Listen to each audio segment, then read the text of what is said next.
प्रारंभ करना चाहता हूं। राष्ट्रपति ने 24 फरवरी को सदन के दोनों सदनों के संयुक्त अधिवेशन को संबोधित किया। ये प्रतिवर्ष ऐसा करते थे। लिखा हुआ भाषण पढ़ते हैं। इस मामले में उनकी स्थिति ब्रिटेन की महारानी की तरह है, लेकिन ब्रिटेन की महारानी को कम से कम संसद सदस्यों का पूरा सम्मान तो मिलता है। यहाँ तो राष्ट्रपति के अभिभाषण में टोका टोकी होती है, कभी कभी बहिष्कार होता है, कभी स्थिति इससे भी ज्यादा बिगड़ सकती है। मैं 1957 से अध्यक्ष महोदय राष्ट्रपतियों के अभिभाषण सुन रहा हूं और उस दिन बैठे में थे सेंट्रल हॉल में मैं सोच रहा था कि क्या राष्ट्रपति का अभिभाषण जरूरी है? क्या ये कर्मकांड बंद करने रह गया? क्या उस अवसर की गरिमा की हम रक्षा करने में समर्थ होते? क्या राष्ट्रपति के भाषण को टोका टोकी का विषय बनाया जाना चाहिए? ठीक है, हमारा राष्ट्रपति अमेरिका के राष्ट्रपति की तरह से सारे राष्ट्र को संबोधित नहीं करता है, उसकी संवैधानिक स्थिति भिन्न है, लेकिन हमारा राष्ट्रपति की कठिनाई में पड़ जाता है। इसका थोड़ा सा विचार करें। पहले उन्होंने विश्वनाथ प्रताप सिंह सरकार द्वारा लिखा गया भाषण पढ़ा, बाद में चंद्रशेखर सरकार द्वारा लिखा गया भाषण पढ़ा, और फिर अभी नरसिंहराव सरकार द्वारा लिखा गया भाषण। अब पता नहीं आज कुछ हो जाए। मैं जानता हूं होगा नहीं।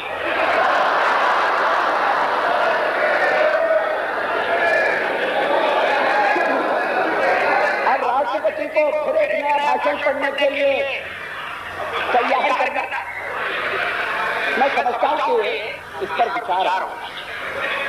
अध्यक्ष महोदय, प्रदेशों में तो स्थिति और भी खराब है।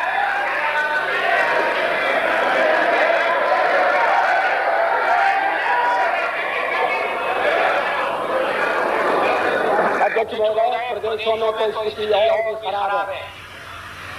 राज्यपाल विधानमंडलों के अधिवेशन में भाषण देने के लिए आते हैं तो हाथापाई के लिए तैयार होकर आते हैं।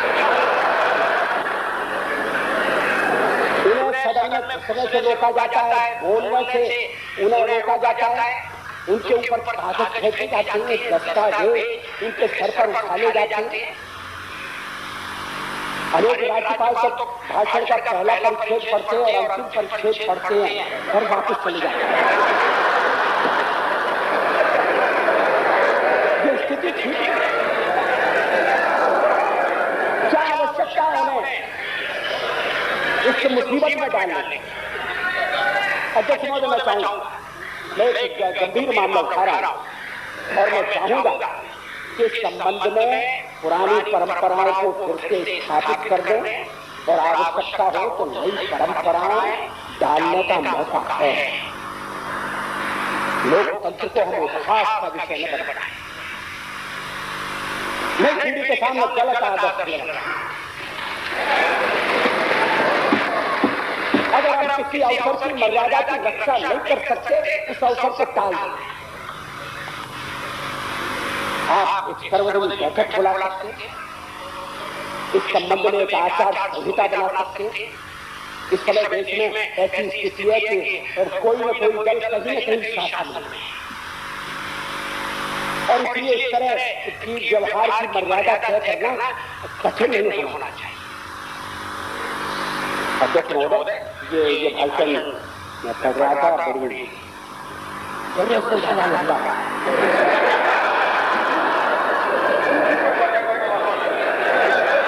छोटी बातों का समावेश किया गया है। अब राष्ट्रपति के मुंह में छोटी बात रखने की क्या जरूरत है? मैं देख रहा था ये जो 30 परिच्छेद है। मुझे ऐसा लगता है कि ये 30वां परिच्छेद ये बाद में जोड़ा गया, जल्दी में जोड़ा गया। पूरा भाषण छोटे छोटे पैराग्राफ में बता हुआ है, मगर ये जो 30वां परिच्छेद है ये लंबा चौड़ा है। और मुझे ऐसा लगता है, और ये शिक्षा की नीति से संबंधित है। हो सकता है कि शिक्षा मंत्री कई जगहों को कुकड़ेश्वर से और चित्रकूट की यात्रा कर रहे हैं और उन्हें समय न मिला हो इस परिच्छेद को देखने का। ये पढ़ने में अच्छा नहीं और ये पूरे अभिभाषण में ये ठीक बैठता है, लेकिन ऐसा लगता है कि अभिभाषण होना है, हर एक मंत्रालय का एक नोट जाना है। यही तो इस तरह से राष्ट्रपति का अभिभाषण को रोक दिया जाना चाहिए। अध्यक्ष महोदय, ये सरकार जब बनी कोई आशा की गई थी और सरकार ने भी एक घोषणा की थी और सरकार का जो हुकूमत का स्वरूप था उसमें भी आवश्यक था कि देश को एक आम सहमति के आधार पर चलाया। अगर स्पष्ट बहुमत होता तो हम जिन संकटों में आज फंसे हैं, चाहे वो संकट देश की एकता और अखंडता के लिए हो और चाहे वो आर्थिक संकट हो, जब तक उन संकटों से लड़ने के लिए समान मानसिकता एक दृढ़ संकल्प पैदा नहीं किया जाएगा, उन संकटों को पार करना। इसलिए हमें लगा कि सरकार अल्पमत में है, लेकिन सबको साथ लेकर चलेगी, एक सहमति का विकास करेगी। कुछ दिनों इसका प्रयत्न हुआ, मगर बाद में किसी पर स्वर्गीय राजीव गांधी के साथ यह फैसला हुआ। मैं इतिहास को पूरी तरह जाना नहीं चाहता। आज सहमति के आधार पर आम सहमति न तो विकसित करने की कोशिश हो रही है, जो सहमति हुई भी है या बनती है उसके अनुसार आचरण नहीं हो रहा है। अच्छा, मेघालय में क्या हुआ? प्रतिपक्ष के साथ बैठकर अध्यक्ष महोदय, अगर आपको स्मरण होगा, मैं आपको इस विवाद में पूछना नहीं चाहता, ये तय हुआ था कि वहां की सरकार का फैसला, तकदीर का फैसला विधानसभा पर छोड़ दिया जाएगा। ऐसा नहीं, दल बदल करके वहां कांग्रेस की सरकार कर बनाती है। कई जरूर मेघालय एक महत्वपूर्ण देश का भाग है, मगर अखिल भारतीय राजनीति में और अगर मूल्यों की राजनीति की जानी है और अगर सर्वानुमति से देश की संकटों पर विजय पाना है, तो क्या मेघालय में जो किया गया वो जरूरी था? जरूरी। पंजाब के नए मित्र खुलकर आए, उनका स्वागत करते, लेकिन पंजाब में चुनाव कराने का केवल इतना का उद्देश्य नहीं हो सकता कि पंजाब के कांग्रेस वाले लोकसभा में खुलकर आ जाए और सरकार की संख्या बल थोड़ा सा बढ़ जाए। उद्देश्य और गहरे, हम लोकतंत्र के तकाजे को पूरा करना चाहते थे और इसलिए पहले चर्चा चली कि पार्टियां मिलकर लड़ेंगी, फिर चर्चा चली कि अलग लड़ेंगी। एक स्तर पर कहा गया कि कांग्रेस वहां सरकार बनाने में रुचि नहीं रखती, वहां तो ऐसी सरकार बनना चाहिए जो आतंकवाद का मिलकर मुकाबला कर सके। दुर्भाग्य से अकाली दल ने बहिष्कार किया, ठीक फैसला नहीं किया।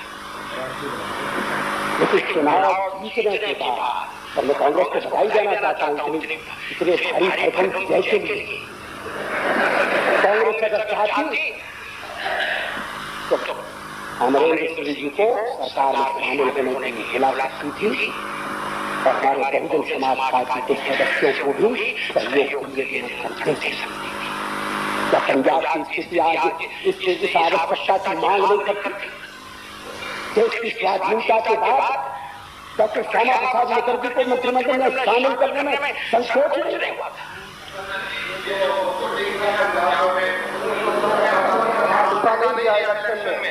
और लोगों ने अपनी मर्जी से वोटें डाली है।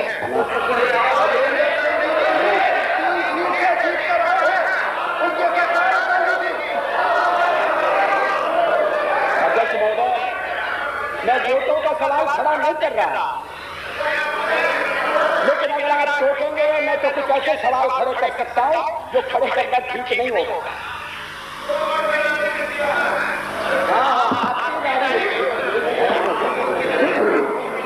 ये मेरा सुझाव एक दृष्टिकोण आपके सामने रखा, मैं चाहता हूं आपको पसंद नहीं। ऐसा होता तो अच्छा होता। आज मेरी मजबूरी है, इसका जवाब मैं खुलेआम नहीं दे सकता, आपको बताऊंगा।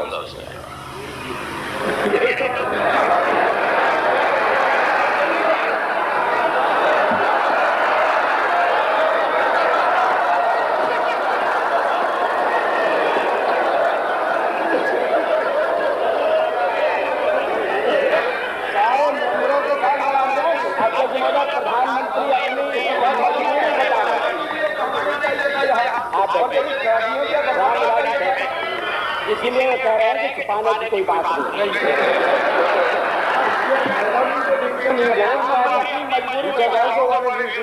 मगर मैं चाहता हूँ प्रधानमंत्री अपनी मजबूती बताएं।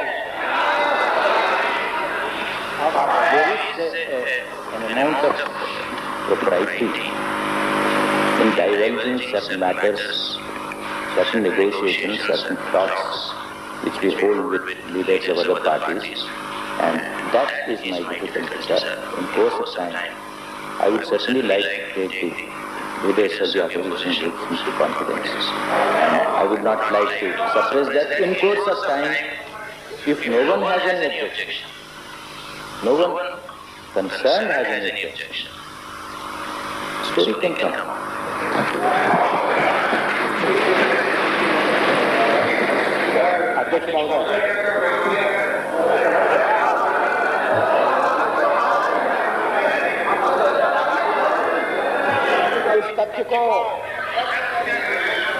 इस तथ्य को स्वीकार किया जाना चाहिए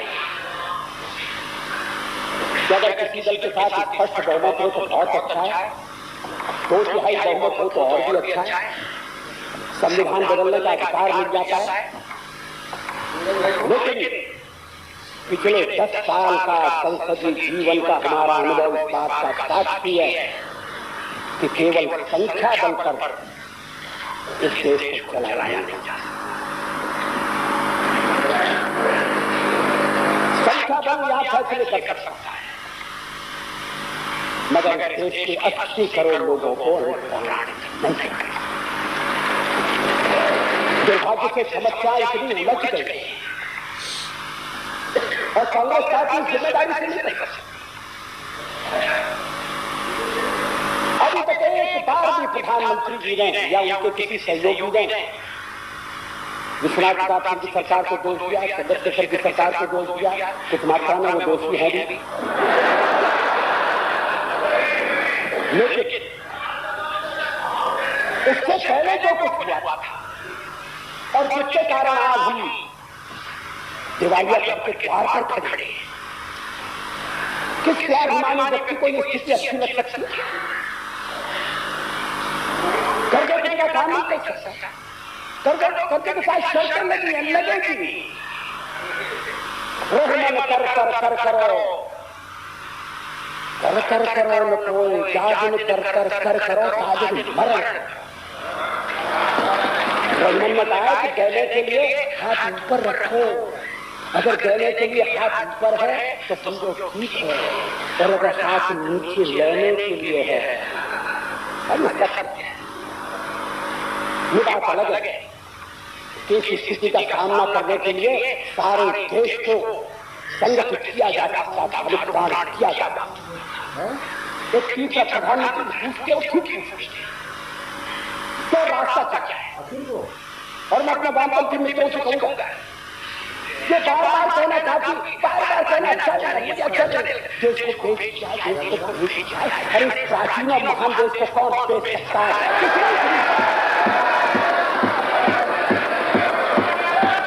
और अगर हमारे रहते हुए देश को पेश किया जाए तो हम मिट्टी में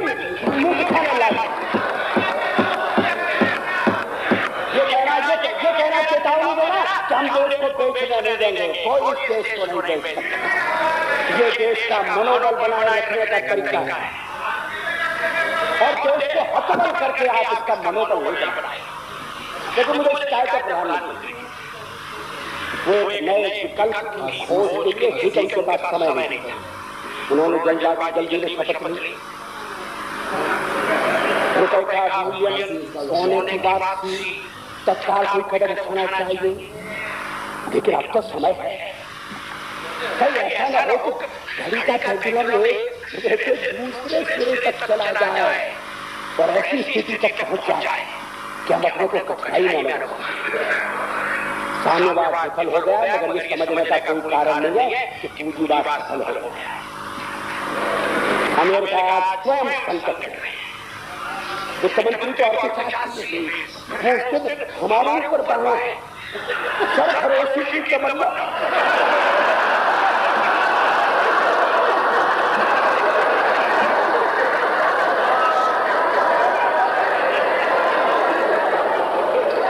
अरे आप हमसे लड़ेंगे,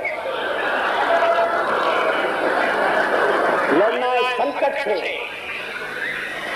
और लड़ना इस तरीके से कि देश का स्वाभिमान, देश की सर्वप्रभुता भी रहे और विकसित के विकासशील देशों के सामने भारत एक नया रास्ता दिखाए। लेकिन अगर हम खुद रास्ता भूल गए या भटक गए, इसलिए प्रधानमंत्री अगर सब कुछ दिखाते ये संकट है, इसका कैसे हल करें। मैंने कुछ तात्कालिक कदम उठाए, मगर दूरगामी उपाय होना चाहिए। आइए बैठ में विचार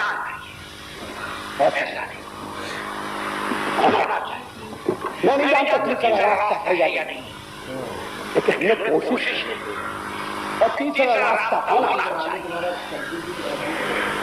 कंपनियां आना चाहती है, वो मुनाफे के लिए आना चाहती है, किसी को इस भ्रम में नहीं रहना चाहिए कि वो हमारा उद्धार कर देती है।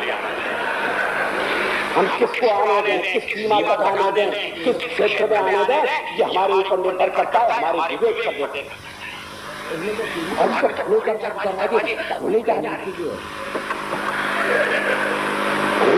जिस बैंक का अधिकारी आता है, वित्त मंत्री से मिल सकता है, दरवाजे खुले हुए आ जाए, और अगर दरवाजा बंद हो तो खिड़की में से घुसने की जाए। ऐसा पहले नहीं होता था। पहले अगर विश्व बैंक से IMF के अधिकारी आते थे तो हमारे किसी सचिव से सचिवालय में किसी अधिकारी से मिलते थे, लेकिन अब संबंध बड़े घनिष्ठ हो गए। ये घनिष्ठता हमें कहाँ ले जाएगी? देश को जो बुनियादी परिवर्तन किए गए, और मैं मानता हूं कि कुछ परिवर्तन आवश्यक है। हमने सरकार की अनावश्यक नियंत्रण हटाने की नीति का समर्थन किया है। हमने नौकरशाही द्वारा जो अनुरोध खड़े किए जाते हैं उनको हटाने का समर्थन किया है। प्रगति के लिए प्रतियोगिता जरूरी है। ये यूरोप के कम्युनिस्ट देशों से स्पष्ट हो गया है, लेकिन प्रतियोगिता में मोनोपोली भी बनती है। और अगर राज्य की मोनोपोली गलत है तो व्यक्तियों की मोनोपोली भी हमारे लिए कठिनाई पैदा करेगी। हमें समझना चाहिए। आप छोटे उद्योग समझ नहीं पा रहे हैं कहाँ जाना है, जोर दिया जा रहा है ऐसी नीतियां अपनाने पर जिसमें छोटे किसान का क्या होगा, उसके मन में भविष्य के बारे में आशंका का पैदा। सरकारी कारखाने खाते हुए चल रहे हैं। भारतीय जनता पार्टी ने पहले चेतावनी दी थी कि पब्लिक सेक्टर में शांतता कोई बुराई नहीं है। एक पिछड़े हुए देश में स्टेट का इंटरवेंशन होना चाहिए, करना पड़ता है, वो जरूरी है। लेकिन जहां जरूरी है वही होना चाहिए और उसको सफल बनाने के लिए पूरा प्रबंध होना चाहिए। हमने पब्लिक सेक्टर के कारखाने खोल दिए, मगर प्रोफेशनल मैनेजमेंट की तैयारी नहीं थी। हमने मैनेजमेंट क्लास डेवलप नहीं किया।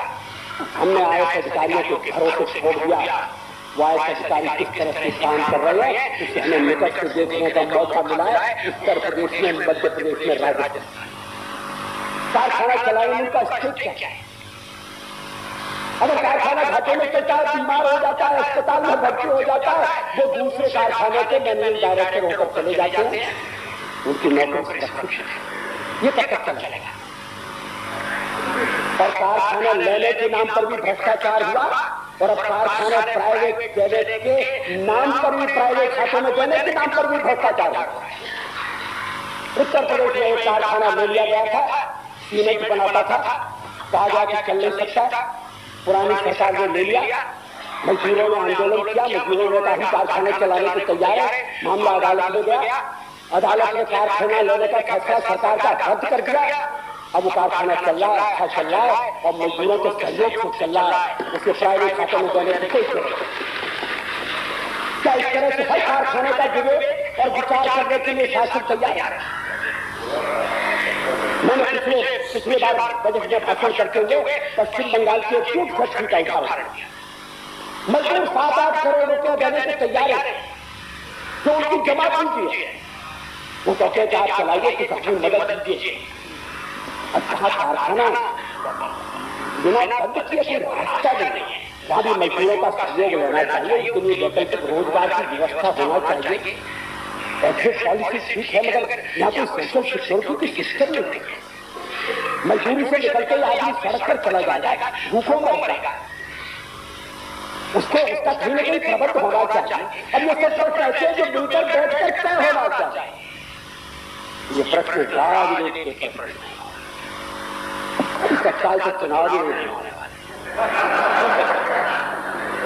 मगर कांग्रेस से मुझे क्या अपनी संख्या बढ़ाने के लिए शिवसेना को तोड़ना जरूरी है? क्या करेगा? तुम्हें सांगा क्या सांगा है?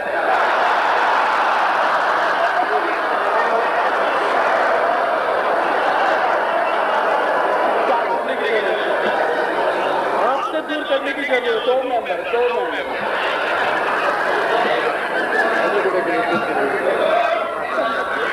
आपका कुछ इरादा हो भी तो सच है, और अगर लाभ है तो बहुत ही छोटा है, बहुत ही तात्कालिक। जनता दल टूट गया, अपने कारणों से टूट गया, मगर मुझे मालूम है कि सत्ता पक्ष से जुड़े हुए स्वामी और भूस्वामी और गृहस्वामी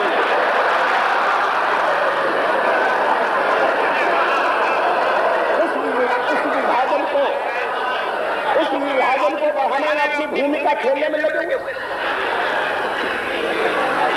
आपका बहुमत हो जाए अच्छी बात, मगर याद रखिए केवल बहुमत समस्याओं का समाधान नहीं। देश आज जिस नाजुक मोड़ पर खड़ा है, बाहर का संकट, भीतर विघटन, आर्थिक क्षेत्र में नई नीतियां बनाने का आपका संकल्प, मगर इस संकल्प के पीछे इच्छा शक्ति नहीं, जनबल नहीं। देश एक सॉफ्ट स्टेट जिसे कहते बढ़ गया है, कौन क्या करेगा, कौन खुरबाजी करेगा? टेलीविजन के कारण एक उपभोक्ता संस्कृति पैदा हो रही है, और जिसे मध्यम वर्ग कहते हैं, वो मध्यम वर्ग उस संस्कृति के पीछे चल रहा है। अगर उसके सामने कठिनाई का जीवन जीने का कोई निश्चय है तो आदर्श रखना पड़ेगा। सारे देश में उस तरह के जीवन मूल्यों के प्रति निष्ठा पैदा करना पड़ेगा। ये हमने इसका मुझे इस दुख को हम प्रकट करना चाहते। दलकल प्रस्ताव हमें स्वीकार नहीं है, वर्तमान स्वरूप में दलकल प्रस्ताव स्वीकार किए नहीं जा सकते, और सरकार स्पष्ट करे कि समझौते के बाद दलकल प्रस्ताव में संशोधन की, परिवर्तन की गुंजाइश है या नहीं है, और अगर प्रस्ताव अपरिवर्तनीय है उन्हें स्वीकार कर दिया जाना चाहिए। लेकिन अगर गुंजाइश है तो बात करिए। सब्सिडी देशों की भी अपनी समस्याएं हैं। जापान सब्सिडी, अमेरिका में सब्सिडी चल रही है, जापान की अपनी कठिनाइयां, यूरोप के देश अपने अपने किसानों से जूझ रहे, अपने अपने किसानों की समस्याओं से निपटना चाहते, उभरना चाहते। हमारे मन में एक कॉम्प्लेक्स है, इसका नेतृत्व को समझना चाहिए। हम इतने दिनों तक सुना और आज इंटरडिपेंडेंस का युग है। इंडिपेंडेंस और इंडिपेंडेंस के बाद इंटरडिपेंडेंस उसमें हमारे हितों की रक्षा हो, ये प्रबंध करना बहुत जरूरी है। लेकिन अगर ये बात कह दी जाएगी कि देश को बेचा जा रहा है, लोग बिगड़ जाएंगे। अब बेचा जा रहा है कि नहीं बेचा जा रहा है, सचमुच में वो बेच रहा है। इसमें गहराई से जाने के बजाय अगर देश में नाच पैदा करना हो तो देश को बेचा जा रहा है, देश को बेचा जा रहा है, ये किया जा सकता है, ये सरल है। मगर ये नहीं चीज है, मैं इसके खिलाफ चेतावनी देना चाहता था। अगर देश को सचमुच में बेचा जा रहा है तो फिर ये सरकार, ये संसद और ये सारा ढांचा कोई मतलब नहीं रखता है। वो सर्वोपरि सवाल है, सर्वप्रथम सवाल है। लेकिन मैं ऐसा मानने के लिए तैयार नहीं हूँ कि जिनके हाथों में शासन की बात जोड़ है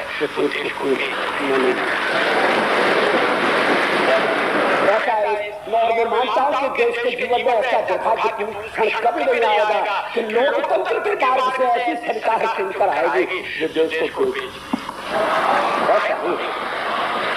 आखिर में तो जनता के पास जाने का दरवाजा खुला है और जो बेचेंगे उनको जनता का घड़ी रखा करें। लेकिन मैं कहना चाहता हूँ ये भावनाओं का सवाल है। कोई मिलकर रास्ता निकालिए, कोई तीसरा कल पेंडुलम दूसरी तरफ पूरी तरह मत घूमने दीजिए। कहीं न कहीं संतुलन चाहिए और कहीं न कहीं नीतियों में सामंजस्य चाहिए। प्रधानमंत्री सर्वानुमत की और आम सहमति की राजनीति करना चाहते हैं लेकिन शायद उनकी पार्टी नहीं करने देते।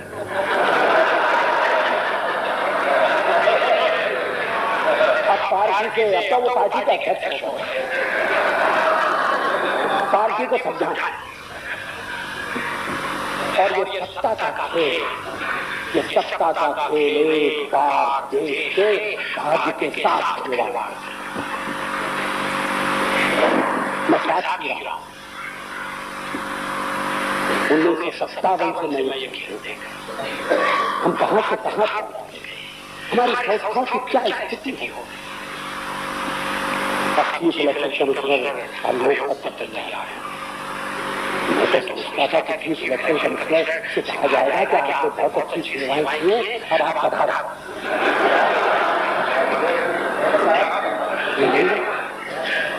अब अगर सरकार कहे कि हम तो चाहते हैं वो पधारे मगर वो पधारते ही नहीं,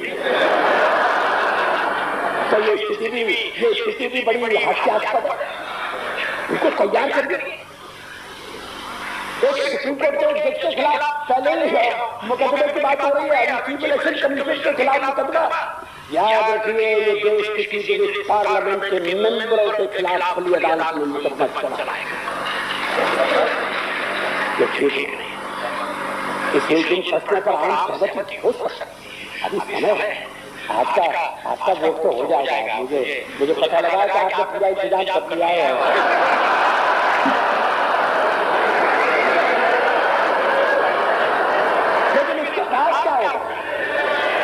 इसके बाद आने वाला कल फिर इन सवालों का हमारे दरवाजे पर दस्तक देकर खड़ा रहेगा और आने वाले कल के सवालों का हम ठीक उत्तर दे सकें। इसलिए राजनीति को एक नया रूप, राजनीति की शैली को एक नई शैली देने की जरूरत है और हम इसी को व्यक्त करने के लिए लड़ाई लड़ रहे हैं। धन्यवाद।